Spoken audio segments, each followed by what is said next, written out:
कुछ तो लोग कहेंगे, लोगों का काम है कहना। आज मैं आपकी सारी भ्रांतियों को तोड़ दूंगी अपने घर के मंदिर को लेकर।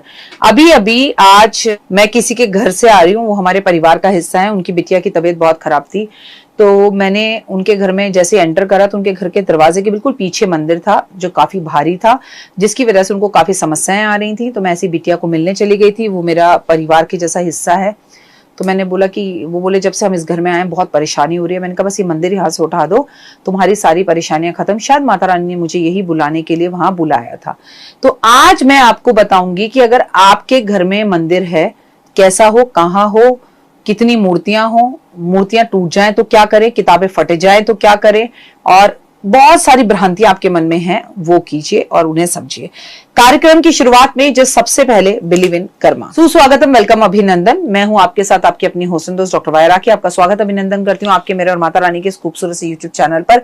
ओए होए, सुबह की राम राम। कैसा है मेरा ये संसार, दिन दुगनी रात चौगनी तरक्की करो।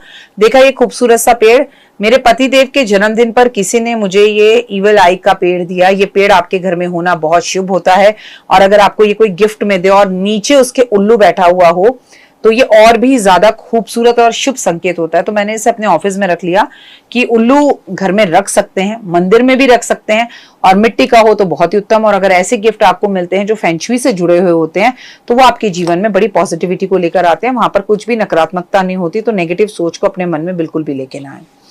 मैं आपको बता दूं, हर किसी के घर में मंदिर जरूर होना चाहिए। आज से करीबन 15 साल पहले मैं एक परिवार के घर में गई, उन्होंने मुझे वास्तु करने के लिए बुलाया, दैट इज ऑन प्रीत विहार। जब मैं उनके घर में गई तो उनका वो बिल्डर थे और उनके घर का बुरा हाल था। उनके घर में हर चीज गिरवी रखी थी और बहुत ज्यादा कर्जा हो रहा था, और लोग दुश्मनियां कर रहे थे उनसे। उनके बच्चों की शादी भी नहीं हुई थी।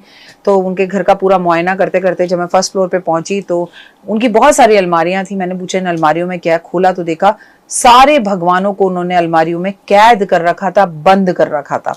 मैंने पूछा ऐसा क्यों, तो उन्होंने बोला हमें किसी ने बोला है कि अगर हम जितनी पूजा पाठ करेंगे हम उतनी ज्यादा तकलीफ पाएंगे, हमारे गुरुजी हैं, और हमने भगवान को बंद कर दिया। तो मैंने बोला जिस घर में भगवान का ही दम घुट रहा हो, जो भगवान ही जिस घर में बंद हो, वो आपका क्या ही भला कर पाएंगे। और ऐसा कौन सा गुरु है भाई, अगर आपको मंदिर घर से हटवाना है तो मंदिर की मूर्तियां विसर्जित करवा दो गंगा यमुना में, मंदिर की मूर्तियां किसी और को दिलवा दो, मंदिर की मूर्तियां मंदिर में रखवा दो। भगवान को बंद कर रखा है, वो भी बेडरूम के अंदर। ये कौन सी सभ्यता संस्कृति हमारी ऐसी बताती है कि मंदिर में पूजा नहीं होनी चाहिए, घर में पूजा करने से बर्बादी होगी।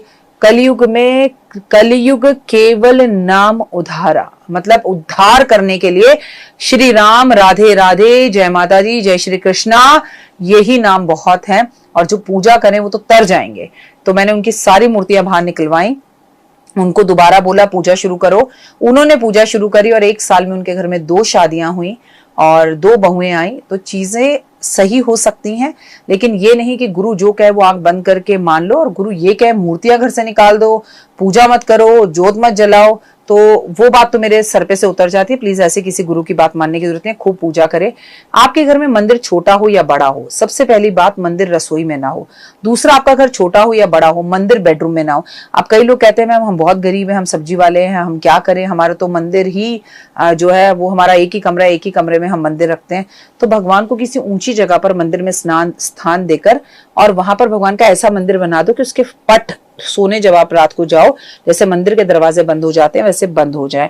मंदिर घर के ईशान कोण में ही होना चाहिए, मंदिर घर के पूर्व दिशा में ही होना चाहिए। उत्तर दिशा में हो सकता है, पश्चिम में हो सकता है, लेकिन मंदिर कभी भी घर की दक्षिण दिशा में नहीं हो सकता। लेकिन सबसे बेहतरीन है कि वो पूर्व जो है ईशान कोण के अंदर ही हो। मंदिर के अंदर आपको कभी भी 3 गणेश, 3 शालिग्राम, 3 लड्डू गोपाल नहीं रखने चाहिए।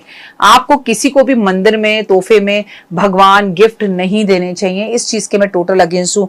कभी कोई जो है तोहफे में गणपति महाराज दे देता है, कभी कोई तोहफे के अंदर अलग अलग गिफ्ट दे देता है। अगर ये गिफ्ट मुझे किसी ने दिया, मैं इन्हें भोग नहीं लगा रही, इनकी पूजा नहीं कर रही, और इतने बड़े बड़े गणपति महाराज जब हम घर में रखते हैं तो वो एक वास्तु दोष कहलाता है। हम इतने बड़े बड़े भगवानों को घर में रखते हैं तो उन्हें हमें सुलाना होता है, उन्हें हमें स्नान कराना होता है। चलिए मैं तो मंत्रों से, पूजा से, ये ऑफिस नहीं, ये तो मंदिर ही है, मैं इसे मंदिर ही मानती हूँ, बहुत चीजें कर लेती हूँ। ज्यादातर लोग मेरे पास आते हैं। आप एक दूसरे को जब कोई चीज तोहफे में या गिफ्ट में देना चाहते हैं तो फेंगशुई के आइटम दें, क्रिस्टल के कछुए दें, आप मिट्टी के बर्तन दें, मिट्टी की चीजें दें, भगवान के लिए घड़ियां और भगवान ना दें, इस तरह की फेंगशुई की आइटम्स दें तो वो मच बेटर है। इससे सामने वाले का कोई नुकसान नहीं होगा और आपका भी नहीं होगा, क्योंकि आप लोगों को अगर भगवान की इतनी बड़ी बड़ी मूर्तियां देंगे और वो शख्स अगर पूजा नहीं करता, इसका नुकसान आपको ही होगा। मंदिर में कभी भी बहुत ऊंची ऊंची मूर्तियां, तस्वीरें नहीं होनी चाहिए। मंदिर में कभी भी एल्युमिनियम की मूर्तियां नहीं होनी चाहिए। मंदिर में कभी भी भगवान 1 2 3 4 नहीं होने चाहिए। गणपति महाराज तो सबके घर में 2 होते हैं, एक चांदी के हो जाते हैं, एक मिट्टी के होते हैं, लेकिन भगवान को घर के मंदिर में रखने के लिए सबसे बेहतरीन चीज बताई गई है कि भगवान मिट्टी के होने चाहिए। जिनके घर में मिट्टी के भगवान होते हैं वहां पर भगवान बहुत पूजा को एक्सेप्ट करते हैं। इसीलिए शायद हमारे यहाँ दिवाली पे लक्ष्मी, गणेश और मिट्टी के उल्लू को रखने की परंपरा, मिट्टी के कुबेर को रखने की परंपरा है। मैंने बहुत से एस्ट्रोलॉजर्स को बोलते सुना, कुबेर एक बार लाओ और उसके बाद आप उसे अपने घर की तिजोरी में बंद कर लो, उसे मत बदलो। लेकिन मैं हर साल मिट्टी के कुबेर लाती हूँ और हर साल उन्हें बदलती हूँ, और मैंने और लोगों के घर में भी मिट्टी के कुबेर रखवाया और हर साल उन्हें बदलने के लिए लक्ष्मी गणेश की तरह ही बोला। और पुराने मिट्टी के लक्ष्मी गणेश को मैंने पानी में घर में ही विसर्जित करके उस मिट्टी को गमलों में डालने के लिए बोला। तो वो लोग दिन दुगनी रात चौगनी तरक्की कर रहे हैं, उनके जीवन में बहुत ज्यादा फर्क है। मूर्तियां बहुत ऊंची ऊंची नहीं होनी चाहिए। कटी फटी किताबों से आपको, चाहे वो दुर्गा सप्तशती हो, चाहे वो हनुमान चालीसा हो या सुंदरकांड हो, कटी हुई फटी हुई किताबों को नहीं पढ़ना चाहिए। अगर मूर्तियां बहुत ज्यादा बड़ी बड़ी हो रही हैं तो मेरी सलाह यह है कि या तो आप किसी मंदिर में उसे दे आए या किसी ऐसे व्यक्ति को दे दें जो उसकी पूजा करे, या उसे आप पीपल के पेड़ के नीचे रखाएं। अगर वो मिट्टी की हैं तो मैं आपको कहूंगी गंगा यमुना में विसर्जित कर दें, वो घुलकर मिट्टी यमुना और गंगा में बैठ जाएगी, उससे हमारी गंगा यमुना को कोई नुकसान नहीं होगा। घर के अंदर जो मंदिर आप रखें उसमें एक लाइट जरूर जलाएं।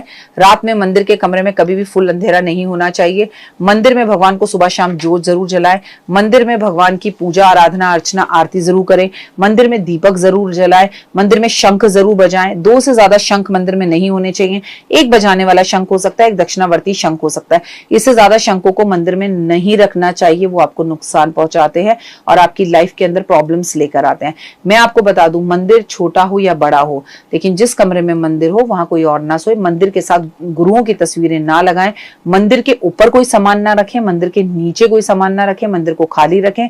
नीचे तो आप एक बार फिर भी अलमारी बना के सामान रख सकते हैं, लेकिन मंदिर के ऊपर ना रखें। मंदिर में भगवान को सीढ़ी नुमा ना बनाएं कि एक भगवान के ऊपर दूसरा भगवान, दूसरे भगवान के ऊपर तीसरा भगवान बैठा है।